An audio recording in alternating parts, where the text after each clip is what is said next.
What's going on, Kinfolk? Welcome back. Key to the City podcast. This is episode 8, and it's your Kinfolk Yoni, man. I know y'all miss me, bro. I've been gone for about 2 weeks, and it ain't that I was slacking. I really prefer to go live with my interviews, and I haven't been able to do that lately because my main platform is Facebook. I could go live on IG, but I don't get to use all the uh tight backgrounds that y'all see back there and my labeling and everything like that. So hopefully IG stepped it up, but I'm banned on Facebook. So just like the last 2 weeks, shout out to Mark Zuckerberg and the staff at Facebook. Y'all some lames, man. Free the nigga. So but anyway, I appreciate everybody that's still been tuning in. Thank you for my guest for last 2 weeks ago, episode 7, Miss Jazzy Shaver. We appreciate her. Y'all go check out her music, follow her on all platforms. She got some hot new tracks coming for you real soon. And we moving right along with high quality content, high quality guests, and tonight is no different. I've been trying to link up with this cat for a minute. We tried to do something in person a while back, but I messed around and scheduled it on Father's Day weekend, forgot all about it. That's why I need to build a team, man. But it's coming though. And so we just gonna get it how we live since Corona want to make things hard on us. We just gotta adjust and move around. You dig that? So this guy that we're gonna talk to today, man, he's a unique talent with a unique voice and a unique sound. He's straight jamming. Y'all know I wouldn't lie to you. If he on this platform, he jamming.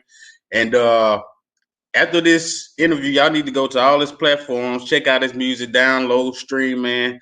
Cause the dude fire, he should have been blue by now, and that's real talk. That ain't no cap.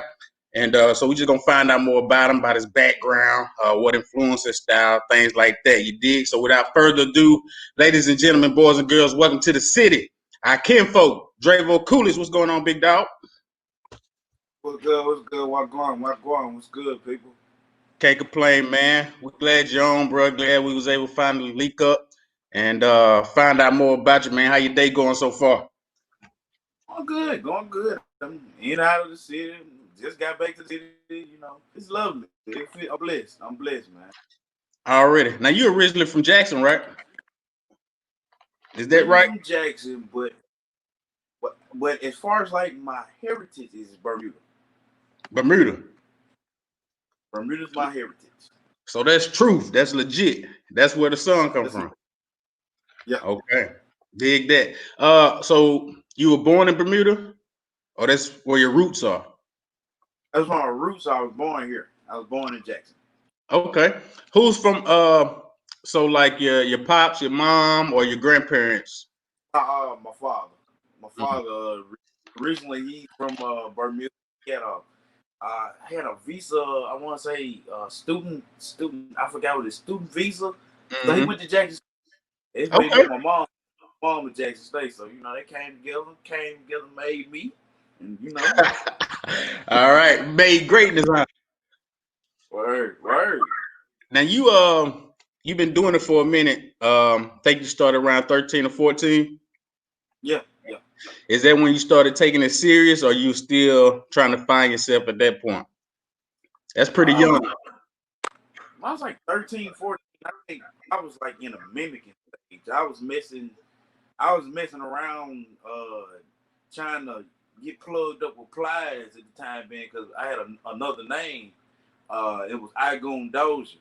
Igoon, and I had TV. So like I had linked up with like Little Maul, Joker Too Cold, I forgot the other cats. But it's like I started there and I took it serious, and then that's when Drevo was born, and then I found myself. It's like I found myself through just a mirror of seeing what I was mimicking, and I was like, wait a minute, this is not my flavor.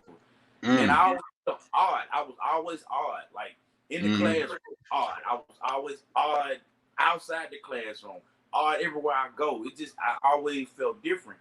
And when I became Drevo, I really it's like I put that suit on. It's really, it's funny when I use it because I'm a comic fan and I'm an anime fan. This is really a Superman story. I was Clark Kent, and then I found out who I was and who my parents was. Then I became Superman. Real So tough. I found the cape. I found the cape. I found the cave, and it came together. And then I found out who I was, and it's like I became Drevo. That boy say he hopped in the boot and changed clothes on y'all and became a whole new person. Who was you looking up to at that time? At that point, who were some of the artists you admired? I'm not gonna lie. Around that time, to Mississippi artists, like I was messing with Creek music like back then, baby. He was Cadillac pimping. So I was Crit. Trying to think. I think Kendrick Lamar had just came out. I was into the Kendrick Lamar. I just growing up. I was into like the old school, Biggie, Pop, you know, the classics. Even further than that, Hill Game. Oh, like, what you know about that, man? Classics. Yeah. I'm talking about the old style DJ Run DMC. I was into that. I was into all that. You know, it defined who I was as an artist. And when I realized who I was as a person and my heritage, it really opened me up. And it was like it was that unique day. I was sick and I got out of the hospital, and I was sick. I had like stuff in my lungs, and they had to like drain my lungs. But when I came to the hospital, it's like my voice changed up. I was rapping a certain way, and then I got out of the hospital, and it's like, wait a minute, hold up, hold up, hey, hold up, wait a minute, going on, hey, what my voice sound like this? Hey. So it's like I discovered myself, and then when I met my father, it really defined where the voice actually came from. It wasn't an accident. I thought it was, but it wasn't an accident. It was my actual voice. It was like the voice that was within me that I didn't discover yet. Right. And when that voice picked up, and that's when Bermuda. When I wrote the letter to my father when I found out who he was. The song itself is a letter. It was a letter to my father to find my father. Right. I got at the Sony, and everything started booming with the song, and he found me. And at first, I was kind of skeptical about it, but it started coming together because the fact is the number that I was getting from the person that I was talking to, I was like, wait a minute, this is not an American number. It was a Bermuda number. I had the first conversation with my father when I left. When I exited stage left with Sony, that's when it was time for me to meet my family. So I went to Bermuda, and you know, Bermuda was still hot. It was still going on the island. They still looked up like I'm literally still #1 celebrity influencer for Bermuda till this day. What? Still #1 celebrity influencer on the island, and like it's still booming. And just when I met my father, and I realized where did it come, where it came from, and it's like it was like a Superman situation, but he was still alive. He wasn't dead. And I was curious. I was like, I always wondered for so many years, is my father alive or is he dead? I was wondering. I asked my mom. I said, hey, who's my father? She finally told me. I wrote the song for him to tell him, show him where I was residing, as far as like how the product of environment I was growing up in Jackson, and how I was trying to discover who I truly was, because I felt different. And when I found him, it's like all of this syndication of feelings and everything just started and it's like Superman.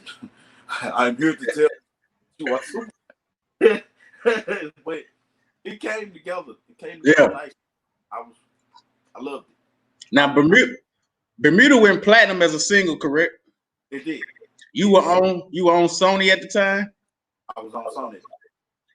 How did you get that deal in the first place? I still through 97.7 Capital. It was a conversation with DJ Kool-Aid, Mr. Main, and Quiet. With the whole with everything as well, as far as like following what I had going on. But as far as the management was Mr. and Kool-Aid. Now there was so much speculation, and I have to say this because it needs to be said. There was so much speculation on what happened with the deal, what happened with me, and I'm here to clear the storm on that. And point blank, that stuff didn't line up like it was supposed to. The market didn't line up like it was supposed to. The teamwork didn't line up like it was supposed to. The platform of which we were going, it didn't line up like it was supposed to. The money and the machine was put behind it, but at a certain time, it was certain things that needed to be done that wasn't done. And it's nobody's fault. And that's what I really wanted to clear up. Like, I want that to be stated, that I did everything that I was supposed to. And then the thing about it is how I followed that route. I was doing what I was told. It wasn't no man or yes man. It was okay. This would need to be done, man. This would need to be done, man. I did what I was supposed to do. And if anybody else feels like I screwed up the deal, that's not even the case. I didn't screw up they didn't screw up the deal. The deal was screwed up because the fact is the foundation was not settled in the right format. Because how can you go do this, do that, and then being in an independent major format now, being in an independent major format, just like the whole format of everything, being in that independent major format, it shows you the background and the substance that you have to go through in order for a record to hit like that. You can always have a machine, but if you're trying to last and have longevity in this game, you gotta have some type of substance or foundation built on it. Bermuda, when they put Bermuda was built on Bermuda was built on a shallow foundation. Now, when I say shallow because it just with the video being on BT, all of this is like a glass effect. You've seen everything on the TV. You've seen everything on World Star. You've seen all of this. It's a glass effect. You're looking in the glass and you're seeing one direction, but on the other side of the glass, you're not seeing what's actually going on. How long were you on Sony? It was built like on a shallow. It was built on a shallow foundation. And it's gonna fall every time if it's built like that. Yeah. How long were you on Sony? It was less than a year. I'd say probably 2 years, but it was less than a year. I never even got a chance to get to the second single. It was too much stuff going on with just the one song. Because even though the streams added up for it to be recorded as a platinum record, they still like it still was built on a shallow foundation. I still had politics and everything, and like the politician that I was becoming, it didn't build the foundation of who I am. When I came out with Bermuda, I had a short haircut and no type of flavor that was me. Now I got different color hair, dreads. My flavor is out. It's just you found yourself. I found myself, and that's understand the thing that they were trying to sell that didn't sell because it didn't sell like it was like to the max because it was. And then the foundation is basically me. They needed to know who I am, and that's what people didn't know. They were just going by what they saw and what they heard and rumors and this like that. So like I said, I need to clear the air, and they need to know that was not my fault. If everybody came together and we built a strong foundation, because I give you an example. All right, I give you an example. May he rest in peace. Well, that's my brother though. He may he rest in peace. Lunny was on the street level. I was on the mainstream level. We were literally like this in the game. I needed the street level. He needed the mainstream level. He was trying to get to the platform of where I was at. I was trying to get the platform from where he was at because where he started it, that was the foundation from the ground up. Like a machine. It started right there. It's like all they did was just press the button and that was it. But I still needed foundation though. That was the whole point of it. I needed foundation to be equal. anybody could do street or mainstream, but if you have no foundation, like I said, it's like shallow water. It's Mm-hmm. like shallow glass. All you're doing is seeing it from one side. You're not seeing it from the other side. And the other side looks weaker than the strong side that you see every day on the TV or on the internet. All right. What's the biggest lesson you took from that whole situation, being signed to Sony and losing your deal and things like that? The biggest lesson I learned from it is just like I said, building foundation. So it took me back a little bit. I had to go back to my roots with everything. So seeing the business for what it was, Mm-hmm. it didn't leave me at the bottom. It actually brought me foundation to stay level, but just climb back up. Every situation that I've run into ever since then has been a building situation. From every record to every album to every single to everything that I've released, it's a building factor to build my foundation. My foundation is building up to a point where I'm still growing in the foundation of it, but I see now just from what the machine does, I'd rather be independent major than major. Mm. I'm looking at the creative control of it, like the Right. creative control. Mm-hmm. Like I can be me now. I actually like if I want to put out a video, which several videos are getting ready to be put out, you can understand the music, feel the vibe, and feel everything coming from me because it's me. Right. And I Mm-hmm. have control over it. Like I said, as far as like number wise, a machine is always a machine, but at the same time, I give you an example. I give you a strong example. Recently, I did a song with a artist named Two Verse. It's called London. This Okay. song is circulating in Atlanta and circulating across the nation and overseas in Bermuda. The song is so hot to the point that Young Blue contacted the executive trying to figure out who I am. He Mm. called as soon as he heard the live and he heard the song. He called that man and he said, "Who this is? You got sounded like me." Wow, Damn. it's a designer future situation. Yeah. It really is. It's the designer future situation. So when designer finally found his path, 2 records later after this situation, they ain't worried about if he sound like Future or not. They didn't care. Mm-hmm.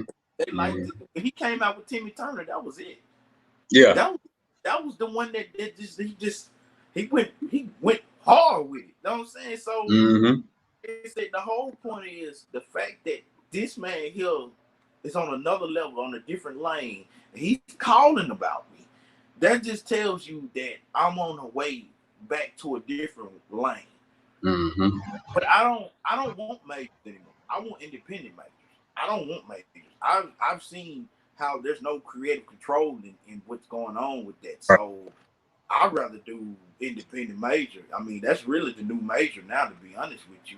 I mean, you can put records you can without worrying about it. If you got the Meg Stallion situation, where with the record Mm. label, yeah, they were gonna shut her down. She couldn't release any more music. Blah blah blah. They had to pay. So stuff like that is what makes me want to stay independent major because the fact is I can be on a major level, be independent and release as many records and control the flow and units of the records that I put out and all my money go to me. Mm-hmm. So Mm. that lane better. Way better. I agree, man. I don't think artists think that deep before they get in it. They be so hungry to get on that they'll take whatever's thrown at them initially instead of thinking long term and taking advantage of that creative control and owning your masters and things like that. So big ups to you, man, for you know taking that loss or learning experience Yeah. and using it to make your path better or stronger. Like you say, your foundation stronger. And I love your sound, dog. And I love that you also collaborate with another favorite artist of mine, Mookie Montana. What's Yeah. your relationship like with Mookie and OG Snap and those guys?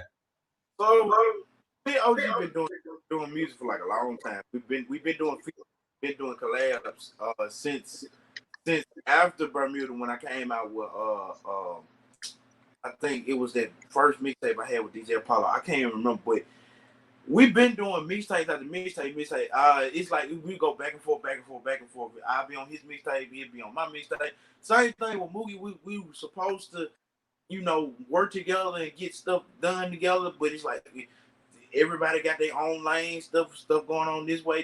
So OG was like the first one as far as like artists, as far as I collab with the most. Like every while I get the phone call from OG be like, "Man, let's go to the show." I was like, "Okay." So every once in a while, he do a mixtape, I do a mixtape. He do a mixtape, I do a mixtape. But recently, we actually came together and we made a decision. What we did was we made the decision that we were gonna make a merger.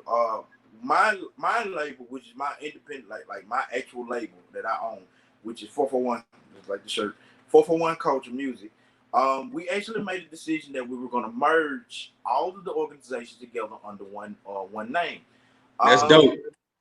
We're not really just saying that everything is under 441 Culture. We actually work as individual equal bosses. So everything together, as far as like what we do, we handle business alone and we handle business together. But OG has OG Clan. We also have Baby Twan, one of our artists, which is part of Bread Over Comfort.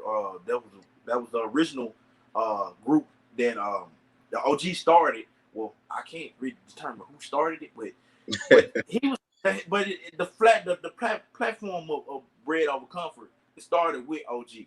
So OG had got OG Clan, and then he had Bread Over Comfort. Then I had 441 Culture. Then I'm working on my brand, which is Palm Life, in association with Illicit Sound with Rico Banks. But like as far as like putting it all together, we made a decision that we were going to come to the table like knights, like King Arthur and his knights at the round table. So there's a circle amongst us. This is the circle. This is the family. So we are equal bosses. So it's 441 Culture Music Group, OG Clan, Bread Over Comfort, in association with Illicit Sound and Palm Life, which is the brand. And like I said, as far as like Mookie, we've been friends with Mookie for a long time. So we just this is the first time we actually got together and actually did a record, but we promote each other's records. Every time he had an album, we promote his album. We got an album, promote this, he promote our album. It just the friendship and the bond between these guys, that's the thing that's the foundation, one of the foundations that artists have to understand to build each other. Of course, we're gonna have competition amongst each other, but at the same time, really, we can all come together and rise above. Because Atlanta, think about it, Atlanta. When Travis Porter was coming out, he had other artists coming out at the same time. CEO Charlie was coordinating collaborations with a whole bunch of groups. And they had a whole bunch of groups, like super groups, like same time how Rich Homie Quan was coming out, K Camp was coming out. All of these were big circles. They had big mobbed up circles. And that's how they came out to get like how they came out line up line. And then even like Migos. Everybody on Lil Baby right now. Everybody on Lil Baby. But if they really do their background, you realize that Lil Baby was following Migos for a long time before he got his time to shine. He was a part of it. And then, you do the history, the man didn't even look like how he looked now. Everybody changed. It's like development, foundation. But like I said, if everybody had a strong foundation like that, Mississippi would rise even further. If they had a strong, instead of worrying about what click this, what click that, you need to be worrying about how big this person go, how big this person go. Because I've collaborated with several. Recently, I've collaborated with several artists that's in a major game right now, putting me in a major situation to give me a bigger comeback than Bermuda. And the fact that they did so many features, so many these individual features that did business with these people. I got one feature with the guy that's messing with Chris Brown. I got one feature with the dude that's messing with Taylor Gang. I got one feature with the dude that's messing with So Def and Jermaine Dupri. All of this, it's a circle. That's all it took. What artists, they running around. You want to diss me? You want to diss me? Blah blah blah, man. This. They not understanding that the foundation that you're building amongst yourself is hatred. And we already got black on black crime, so why would you build hatred in music? Music is actually universal. It's a world refound part of music. And then the greatest sounds I've ever heard in my life have come from a jazz artist. A jazz artist, a pop artist, an artist that does R&B mixed in with pop. I listen to classical in the mornings. Like I wake up in the morning, go outside, smoke, but I listen to some classical music while I'm smoking, just sitting there, just vibing to the classical music. The evolution of music is so profound in so many ways, and they're realizing they're trying to figure out why we're not making it, because you're trying to sound generic on what's already being released. Stop trying to sound generic on what's already been released and try something different. The fact that you mentioned Faint Rose was one of the songs, and this is very true. Faint Rose was one of the first songs I ever did a cappella before I actually recorded the song. Wow. I performed that song for the first time ever a cappella without recording the song. When I decided to record the song was after I did the performance at Jackson Music Week. In the Music Week, they liked the song. They liked the song so much at Gym Week. They were like, oh, dude, you need to record this song. So I went and recorded the song. But just the whole point that it had a different flavor to it. Just that type of music is what I'm on. I'm on a multi-genre quest. I'm on a multi-genre journey. I went from rap to pop.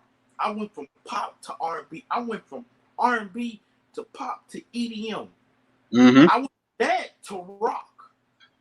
It's so many records out right now. I know it's like it's gonna be looking funny, but when you type my name in on YouTube, you're gonna see all the songs that I'm on.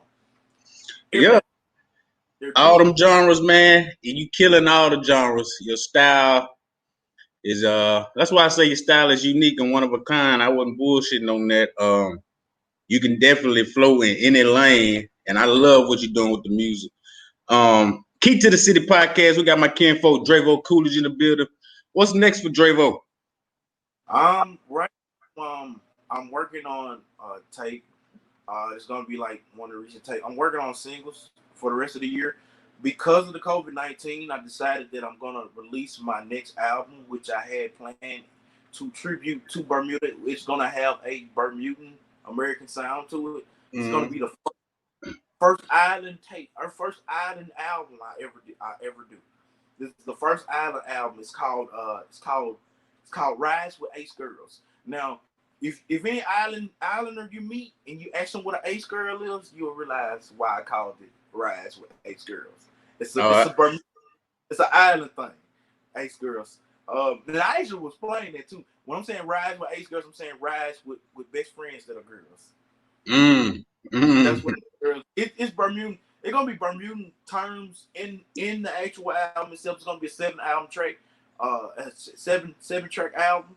And like I said, I'm gonna put that together. But like I said, Rise with Ace Girls is gonna. I'm actually trying to see if I can release it on my birthday, 2021. So far right now, as far as like for the rest of the year, I'm just gonna give them singles, do more collabs, do more features, try to expand the music a little bit more. I'm trying to get more visuals.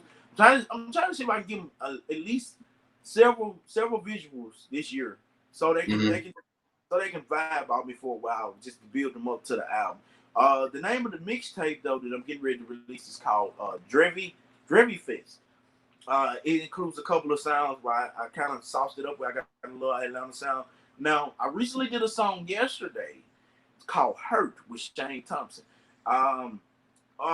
Just being on a personal level, things have been going on with me right now. I've been dealing with stress, but not just that, depression. Welcome to the club, brother.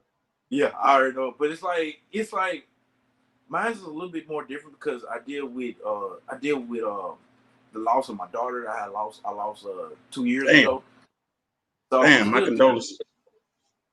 Yeah, man, it's deep in me, man. Just I'm still dealing with it day by day, but I got a blessing. My personal life is actually on a new rise. I'm actually about to have my firstborn sons. Congrats, I'm bro. Yeah. twins. Yeah. Our money and our money. So like I've mentioned them in the actual tape I did with OG Snap Trapper Limits. Like I said, Okay. our money and my little Armand. Um, but yeah, just I've been dealing with like just the loss of Dream, and then when I lost her, it's like I'm still kind of stressed out right now because like this is like twins. Mm-hmm. It's like and firstborn sons. So like I'm kind of a little bit stressed out on that level, but I'm ready to just face it again and just be good. But the song itself, the song I recorded yesterday, "Hurt," with Shane Thompson. It's really talking about just the hurt of but dealing with the pains of life and what I've been dealing with just relationship wise. So I can't really just say I have a strong relationship right now, but I'm Mm-hmm. trying to just be my life, matter I have to be a good father to my sons. So I gotta make sure that I'm good and I'm straight. So I've been taking on these sound therapies. And I'm actually going to be promoting basically promoting people that need help from depression. I'm actually going to start promoting it. Like I want people to actually, That's I big. want I want people to actually just understand that it's an actual disease. It really is an actual disease. It's not. Mm-hmm. It's nothing to be played with. That depression can go so many ways, and a mind is a terrible thing to waste. And a mind can be like a ticking time bomb. So you can't play with the mind. And a lot of people play with their mind and don't understand that people go through things every day. So I Mm-hmm. hope a leading a leading representation of that to show them that there's so much going on in this world. The music, man, the music is what I'm giving them to just show them that this is it. Mm-hmm. Much, but this is just hold on, make it. But like I said, what's next for me is basically I'm gonna give them some sauce, and I'm gonna give them some peace with Mm-hmm. playing. So be on the lookout for that Shane Thompson, Drevo Coolidge, Hurt. Also, the song two verse called London. It will be going to World Star very very soon. We already have the video ready. The premiere of the video is going to be on World Star. Then the song is going to drop as soon as it drops on World Star. I still got the song with OG Snap Press. We got the video for that. Damn. That's out. We also have another one. We're going to work on the video for King.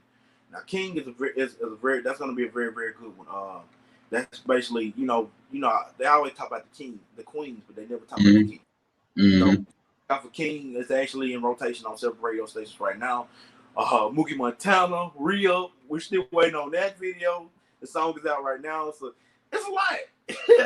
We looking forward to all of it, big dog. Looking forward to all of it. How can my audience follow you? How can people reach out to you if they want to book you for a show or verse or whatever?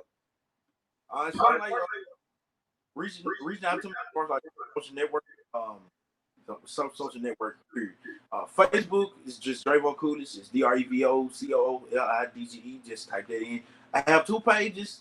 I have a personal page and I have a fan page. You can follow either one of them. I respond to either one of them, but Yeah. try to hit the personal page. You're trying to talk to me directly because sometimes I don't be on the fan page that much. As far Mm-hmm. as like Twitter, Instagram, Snapchat. I don't be on Snapchat like that, but I do have a Snapchat. I gotta get back on it. They're gonna have to give me a minute before I get back on Snapchat. But I'm on Instagram and Twitter a lot. That's the same thing. At Drevo Coolidge, DrevoCoolidge. As far as like booking, the booking email is bookdrevocoolidge at gmail.com. So that's book BOOKDREVOCOOLIDGE at gmail.com, or you can reach out to illicit sound, which is I think it's a sound illicit. Yeah, sound illicit at gmail.com. That's the management's illicit sound. Okay. You can find them on Instagram, illicit sound. That's my management. It's Rico Banks. Like I said, you reach out to Rico. I don't know his stuff. His stuff is on my page. I forgot his stuff, but they can reach Rico as well to try to get in touch with me, or just Google. Just Google everything. Google everything, Mm-hmm. and it'll Like I said, right now I'm taking features, cause like for the rest of the year, really that's all I'm gonna focus on is really like features and singles and venues. And like I said, my main focus for this year, because I said I'm on a sound therapy, so we are focusing on showing love to world music and being a representation of world music to show people and artists that there's a such thing as peace. And during the times of COVID-19 and pandemic, people need to know that they should not take everything so panicking and so seriously.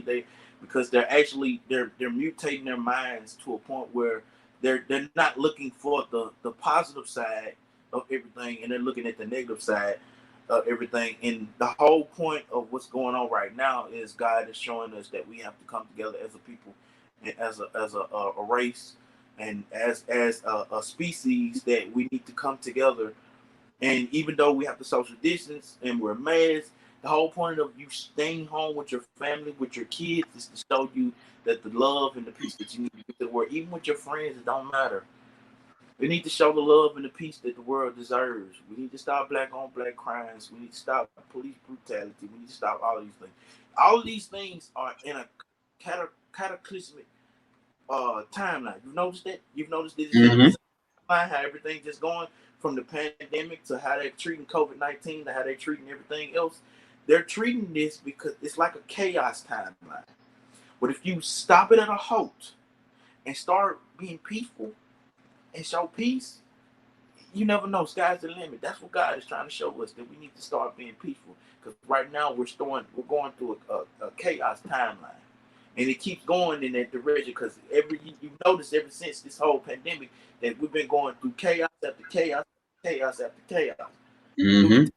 So we need to stop the timeline, and we need to be peaceful, because the peace inside us is what really gonna make everything work, everything out, because it's manifestation first off, and peace in with yourself and thyself. Have faith with God, and that I believe. Woo! That boy came in here preaching on your boy, man. And we gonna end it on that note right there. That was real talk. So let's continue to respect one another, love one another, man. Y'all go out here and support this Black King, man. His music jamming. Go support him on all platforms. Stream, buy, do whatever you can, man. Spread the word. Hey, brother, I'm proud of you, man. Keep doing your thing, black man. And don't let nobody stop you. I know you ain't. Key to the City Podcast, my man Drevo Coolidge. It's your kinfolk, Yoni. We out this thing. Peace.